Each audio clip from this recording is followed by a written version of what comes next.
I am so pleased to be back here after our little break and be able to introduce Dr. Noah Pittman.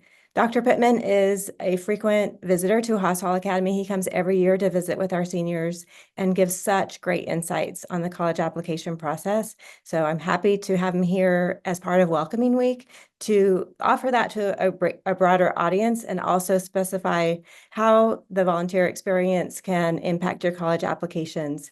And just as a little bit of a background, Dr. Pittman is the Associate Dean of Enrollment at the University of Arkansas's Honors College. He has extensive experience in college admissions, scholarship programming, the advanced placement program, and curricular development. His background is in political science and public policy, with, of course, a focus on higher education. He is out there in the field working with ambitious high achieving students. And we just so appreciate your time, especially during this busy application season. So Dr. Pittman, thank you for being here.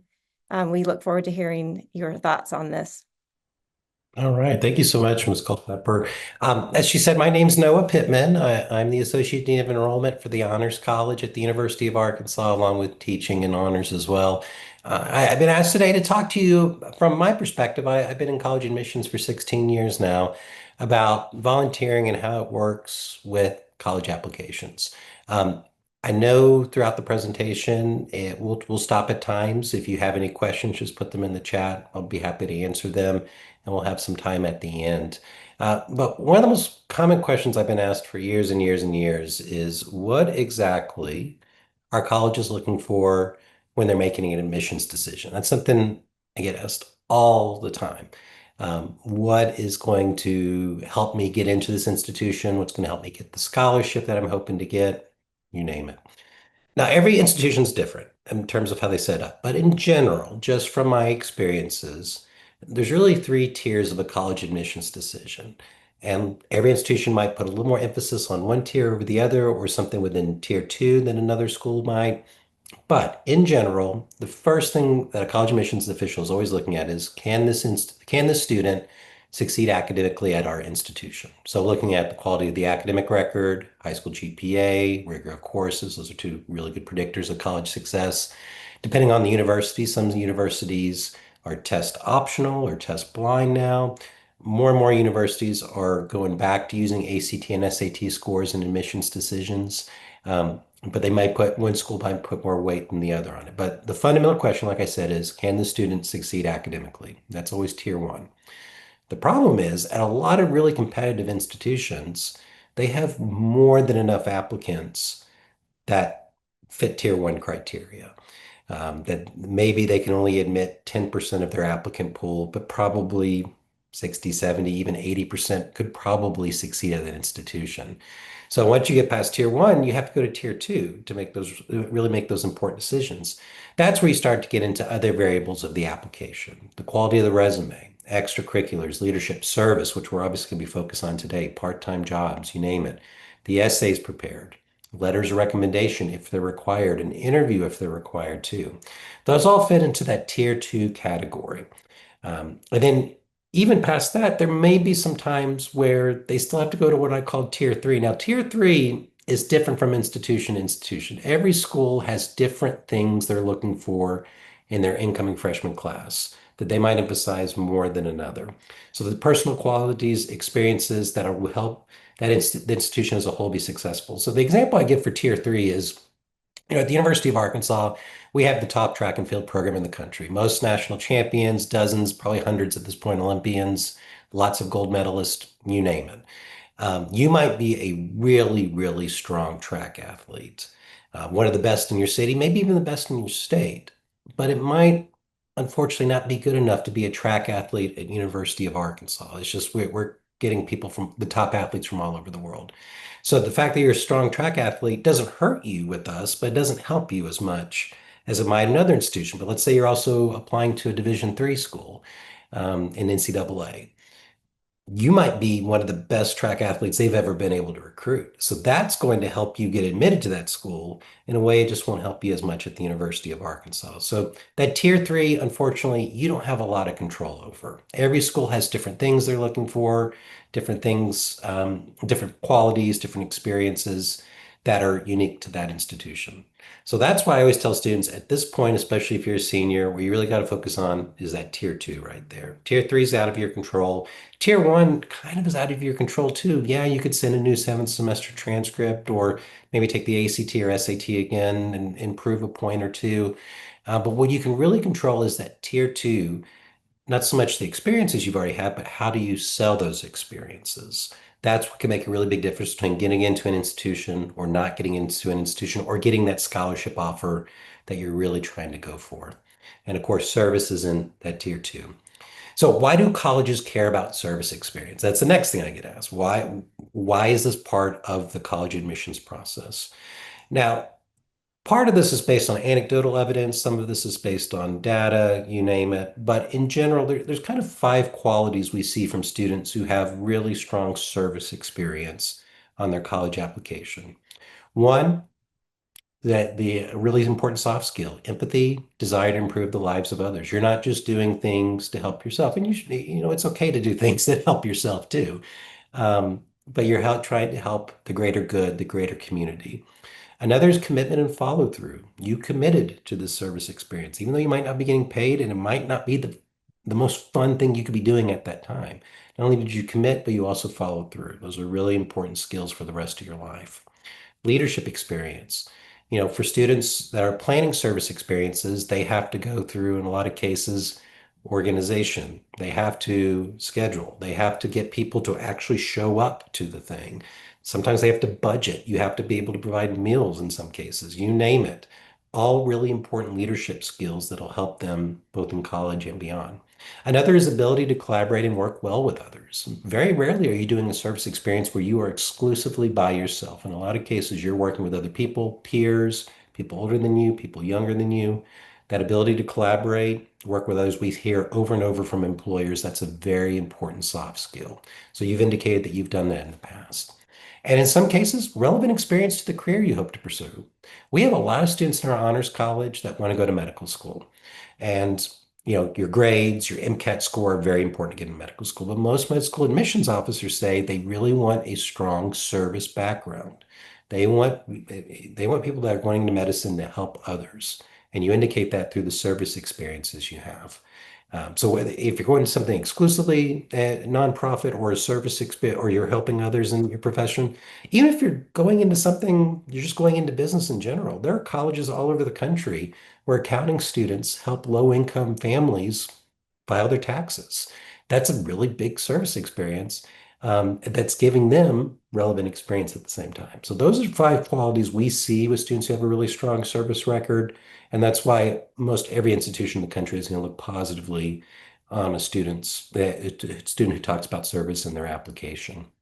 Now, you're going to primarily talk about this in the resume section of your application. In some places, it's going to be more of an activities list. It depends on the institution, or they might ask you to upload a resume. So what activities should I include on a college application? Is another question I get asked all the time. The activities list is very broad. It can include almost anything. But whether it's service is the most important thing to you, or another activity, or a part-time job, whatever's most important to you should go first and down the road. Don't try to overthink it and say, University of Arkansas, I should put this experience on top because I think they'll like that more. No, you need to start with what's most important to you and then go down the road. You also need to focus on ninth grade and beyond with your extracurriculars, your service experiences, you name it. Um, if you did a service trip to another state in seventh grade, and that's the only time you ever did that service trip, that probably doesn't go on your college application, to be honest. That's a one-off before ninth grade, which you usually should try to avoid. That said, let's say you did a service trip in seventh grade and with the same organization did that in eighth grade, ninth grade, 10th grade, 11th grade. You've done something continuously. That's fine. That should definitely go on your application. Shows, again, commitment, follow through, helping others.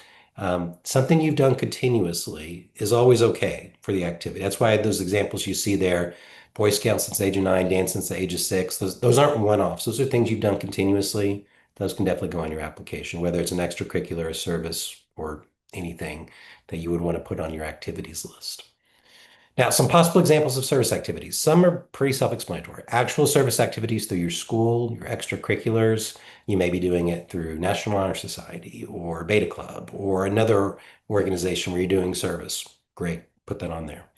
One that gets overlooked sometimes, we have students all the time who tell us they got an Eagle Scout, or they became an Eagle Scout, or they got the Gold Award from Girl Scouts, and that's all they write. Well, for those two things, you usually have to have a really substantial project that where you're serving your community. Tell us about those things. How many hours did you put into it? What did you do exactly? Why did you do this? What goals did you accomplish? Those can be really good. So don't just write Eagle Scout or Gold Award. Tell us what the actual project was. And that goes for anything that has a service component in order to get that recognition at the end. Another service, mission trips. We know a lot of students that do that. One thing with these, I always tell students, focus on works, not words. So what did you actually do? How did you support people? How was it a positive impact on the community? But really want to focus on the works, not just, I said this or did this. What did you actually do while you're there? You want to focus on works.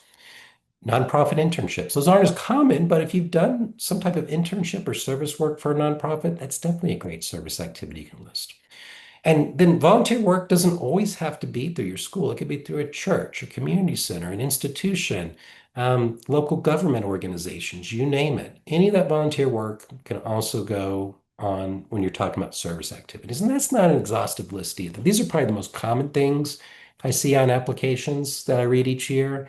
But you could probably even expand past that as well. So those are just a small sample of possible examples of service activities. Now, when you're talking about service, though, there are some things you need to avoid. I already mentioned this earlier. If it's a one-off service activity you just attended once and that's it, that probably doesn't need to go in your application. Say you donated blood, for example. That's great that you donated blood. We need people to do that. But you did it once, you showed up, did it, never did it again. That doesn't go on a college application. That goes for any service activity you only did once and never really did consistent work throughout. Another thing, we have a lot of people in their activities, they say, I completed 100 hours of service in high school, and that's all they write. You'd be surprised how many people just 100, 25, 50, whatever. Um, if you're going to write that and have no description of what you did, that's not really helpful at all. It sounds like you just did it to fit a requirement. You didn't actually do it to help people or because you wanted to gain that experience. So just listing service hours without any context, not very helpful, even if it's a ton of hours. And finally, we always assume students are telling the truth, but there are times when it gets stretched so far that it's almost outright fabrication to providing hours that are simply not possible. We've seen a ridiculous number of hours listed for service where it's just like you have all these other activities, you have school, you're doing all these other things. There's no time to fill this in a reasonable time. The number one rule when you're reading these applications, if it sounds too good to be true, it probably is. So be reasonable, document things, be descriptive. That's going to help your application. Avoid these pitfalls when talking about service because it's not going to help your application in the end. Now, usually with a college application, including at the University of Arkansas for our scholarship application, which we'll talk more about in a second, they're going to ask you not just to list things, they want descriptions. And I've kind of alluded to this already. What are you looking for in description? They might say you have 100 words or 150 words or a paragraph to describe the activity. So what do I put? One, how long have you been involved in the activity? How many hours a week have you spent on it? That's really good. What's your role in the activity? Do you have a leadership responsibility? Do you have to organize this? What do you do in that activity? Be honest, but tell us what that is. Same with leadership responsibilities, any task accomplished. What people did you serve? What population were you trying to help out? That's all very beneficial information. So I wanted to give you two examples. At the University of Arkansas, we have really effective applications where people write their description in paragraph form. We have very effective applications where students write their description in bullet points. So I wanted to give you an example of each. Whatever you're more comfortable with, that's fine. Now, if a school tells you we want them in bullet points, put them in bullet points. Or if we want them in complete sentences, do complete sentences. We're a little more flexible at U of A. So that's why I wanted to give you two examples. So one right here, President National Honor Society, and you see they've done it 11th through 12th grade. And you see a description. I was president of my school's NHS chapter. Great. That's great that you're president. What did you do as president? That's what I'm concerned about, not the fact that you're president. Lead our biweekly meetings. Yeah, I organize our annual service project. You also see they've received member input. They didn't just come up with an example. They talked to their membership, what's going to be the best activity for us. So again, collaboration. See what I'm saying from earlier? We decide to do a river cleanup on the first Saturday of each month. I work with the city on what areas need the most work, and I organize our volunteers. That's really good. I don't just show up to a river with a bag and try to clean. I work with the city. I try to find out what areas need the most work. I organize the volunteers. That's really description, good organization going on right there. I spend 10 hours a month on NHS, clean 3 hours at each river cleanup. That's good description. It sounds reasonable. It's not outrageous than saying I do river cleanup, 10 hours every Saturday. That's probably, I mean, that's great if you do that. That doesn't sound realistic, to be honest, with people's schedules. But that's a really good example of a description in paragraph form, going into good detail. I'm not just chapter president. This is what I do as chapter president. This is how I serve others. Let's give you another example right here. So, library volunteer, 10th through 12th grade. I applied to serve as a student volunteer at my local library, so you had to go through an application process. That's really important information. You don't just show up. I'm assigned to the children's section of the library, working about 6 to 8 hours a week during the school year. Again, reasonable amount of time. Talk about I'm at the children's section. In my role, I help with returning library books to the appropriate location. My mom's a librarian in the children's section. That's a very important role. They get thrown all over the place. They keep the area as clean as possible. Also a very important role in the children's section. On the weekends, I read to children who attend story time.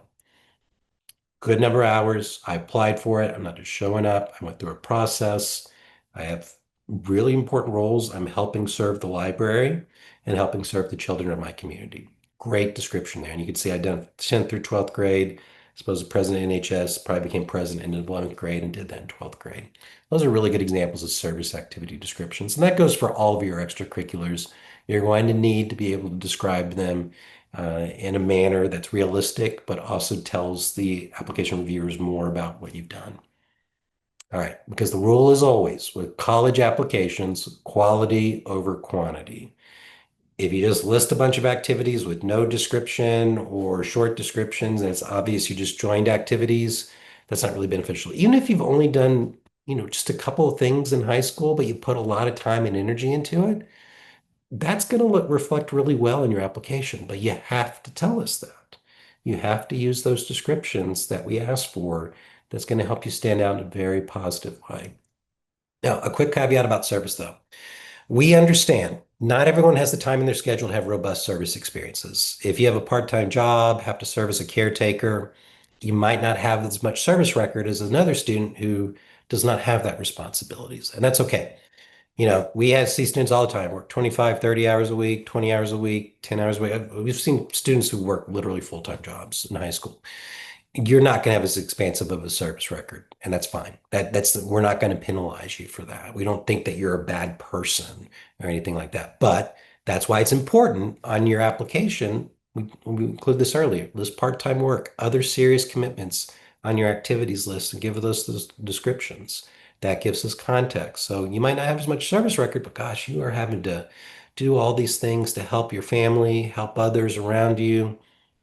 That's still a good thing. So that's the quick caveat. It's okay if you don't have the most expansive service record in the world when you apply to college. All right. Before I get into this, I do want to check to see if there are any questions in the chat before we get into this. Let me see. I don't know if there's any going down here. Welcome back, everyone. Okay, I'm not seeing any questions. We'll go back. I'll check the chat again near the end. And again, if you have any questions about what I'm discussing, please feel free to share them. So another thing that comes up in applications, a lot of colleges will give you essay prompts for their application. And one of those prompts may include a question that in regard to service. I'm going to focus on the UA Fellowship Scholarship Application essay section because I work at the University of Arkansas. This is what I know. But most of these details are going to apply to most any service application essay or essay question that you might see when applying to colleges. So first off, UA fellowships and academic scholarships. You may be familiar with this already, you may not be. We have a fellowship scholarship application that's sent after you've applied to the University of Arkansas. And this application covers you for our major first year awards that are available to applicants to the university. It includes our endowed fellowships and our academic scholarships. Now, endowed fellowships are the highest awards we give. They include the Bodenheimer, Sturgis, Natural State, and Honors College fellowships. They're worth $20,000 a year. They do combine with State of Arkansas money. So if you get a challenge scholarship, Governor's Distinguished Scholarship from the Arkansas Division of Higher Education, those do combine together. Now, fellowships do have minimum requirements. They do require at least a 32 ACT composite on one exam. That's equivalent to a 1430 on the SAT. We'll take either one. And at least a 3.9 high school GPA. If you're attending a public high school in Arkansas, that's your weighted GPA. Giving it, we give extra weight to AP, IB, and dual enrollment / concurrent credit courses. That's the minimum requirements to be eligible. We're probably going to have well over 900 applicants for roughly, in the end, probably about 110, 115 fellowships. So they are very competitive. But whether you're eligible for fellowships or not offered a fellowship, your scholarship application also puts you in contention for academic scholarships at the U of A. Now, these range from 1,000 one-time awards to $12,000 a year. They're open to any U of A applicant. There are no minimum requirements to apply for scholarships. With one thing that's also important, like fellowships, scholarships do combine with Governor's Distinguished. They combine with challenge scholarships, those awards that come from ADHE. So that's just the general overview. But again, once you apply to the U of A, you'll be sent the scholarship application. It's going to be done through your new student center. So most every school in the country these days has an online portal for applicants to do things like apply for scholarships, register for orientation, housing contracts. In the U of A, I work for the Honors College. Our Honors College application appears on the new Student Center too. But our scholarship application is pretty streamlined. It includes the academic resume section, the activities list, awards and honors, which we've already talked about in regard to service, the essay section as well. For letters of recommendation, we only require those for fellowship eligible students. They're read as part of a fellowship application packet. We're not going to read them if you're not eligible for fellowships because those are two separate processes going on. And then if you're a fellowship finalist, that's when we have interviews. That's who we require interviews for, along with a couple of other select scholarship programs at the university. But that is our application process. So let's talk about our essay prompts for this year. You see the first two essay prompts. I'm not going to spend a ton of time on these. And when you're offered essay prompts, just pick what you're most comfortable writing about. If service is what you want to write about, great. If it's not, don't write about service. Write what you're most comfortable. There's not one of these prompts that's better than the other. But let's say you decide to do the service prompt. It is a two-part question, which is important. I'll get into that in a second. What does community service mean to you? And two, how do you envision yourself engaging in service on campus? So looking at kind of past and present, but also the future too. How do you plan to build a really strong service record once you are in college, specifically at the University of Arkansas?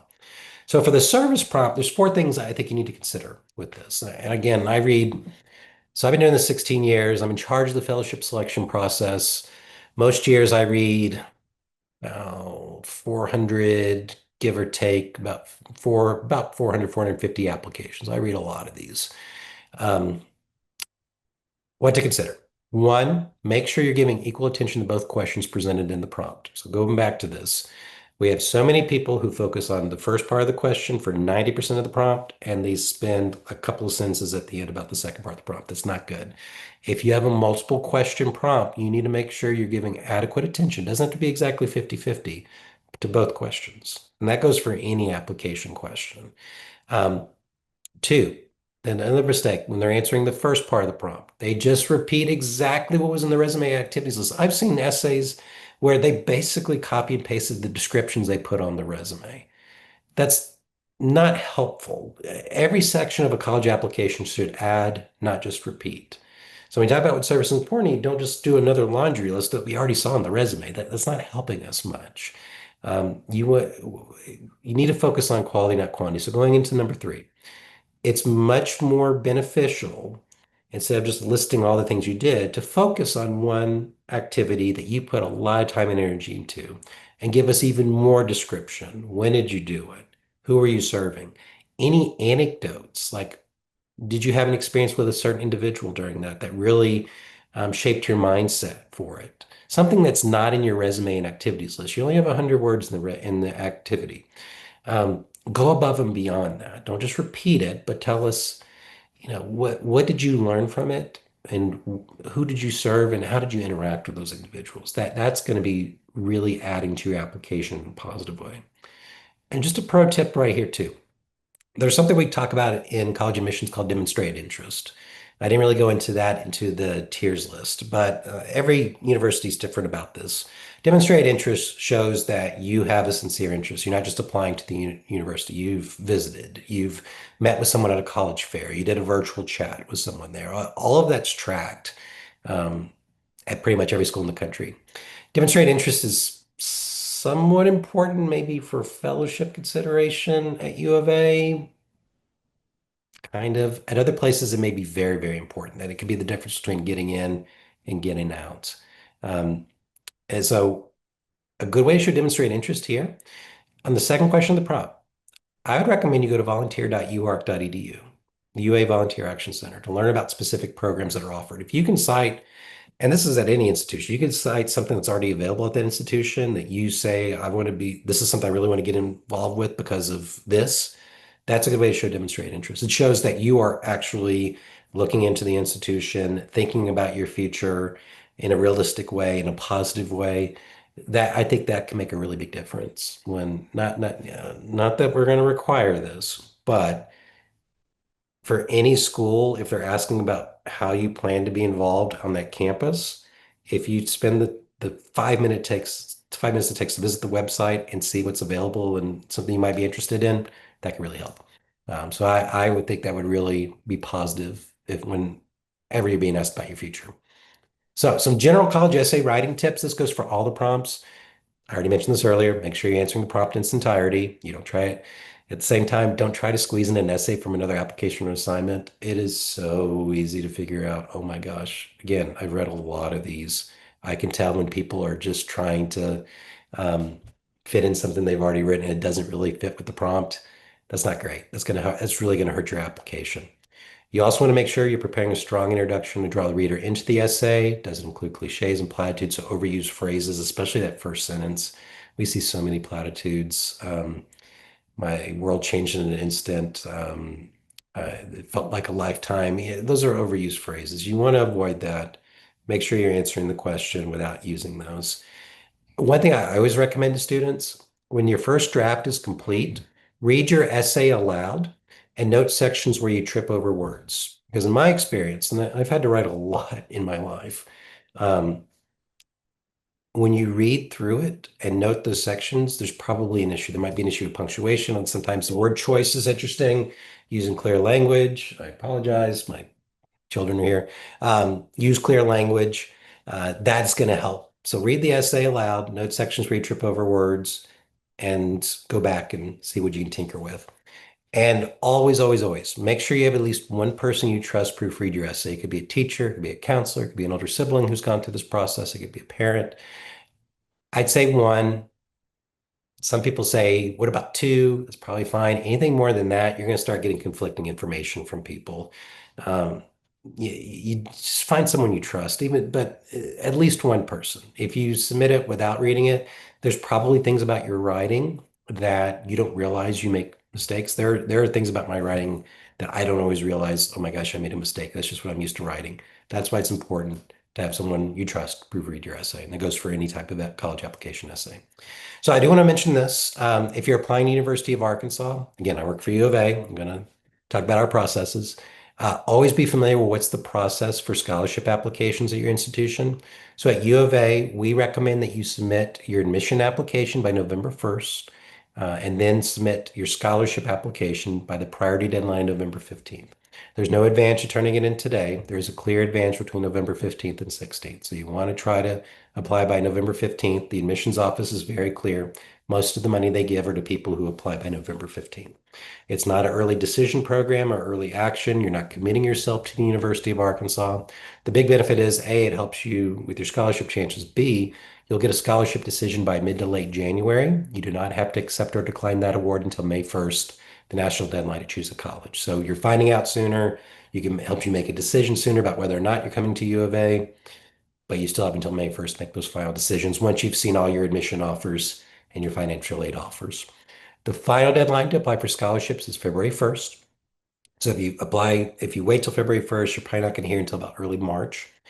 If you're a fellowship applicant, I still recommend for fellowship students who are also up for fellowships to apply by November 15th, but your letters of recommendation are not due by November 15th. They're due by February 1st. So just be aware of that. If you are a fellowship applicant, we'll announce our fellowship finalists in mid-February. If you are a finalist, you'll interview in early March on the U of A campus, or if you have a school conflict, we can do a Zoom interview too. We'll choose our fellows from there. Now, one thing that's important, let's say you got offered a chancellor scholarship in the early priority round in mid to late January, but then you're offered an honors college fellowship, which is fantastic.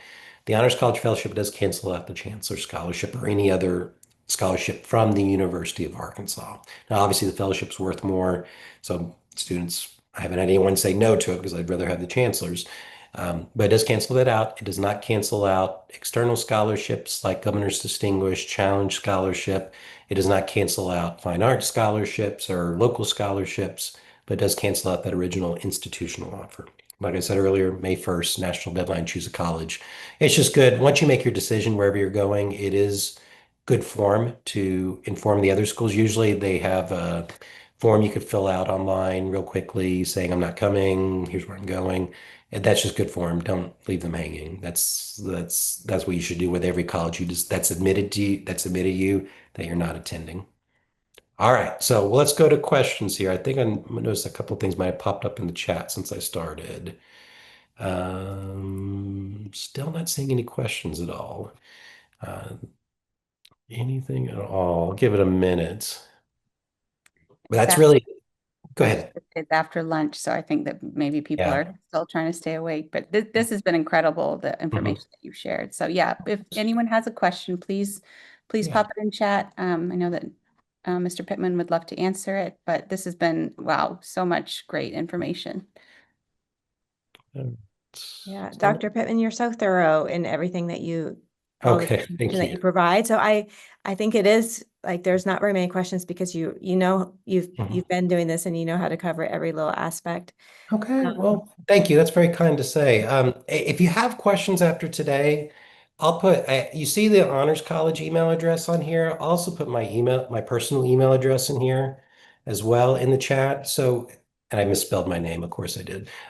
If you have questions after today, please email me inpittman@uark.edu or honors@uark.edu. That's the Honors College. If you need a second opinion about a your activities list or an essay you prepared and you really want someone to take a quick look, I'm happy to do that. You can email me a copy. Now, if you email to me the day it's due, I'm not looking at it, but I can usually turn it around in about 48 business hours. Now, I'm not allowed to edit word for word, so I should not be the only person that looks at your essay. But I can give a list of bullet points about what's working and what's not working. So I could be a secondary person. Do not use me as a primary person because like I said, I'm just not allowed to go through and edit word for word. But I thank you so much for coming today. Um, Again, reach out if you have any questions. You see our contact information at the Honors College. I hope you enjoy the rest of this event and good luck with this process. All right. Thank you, everyone.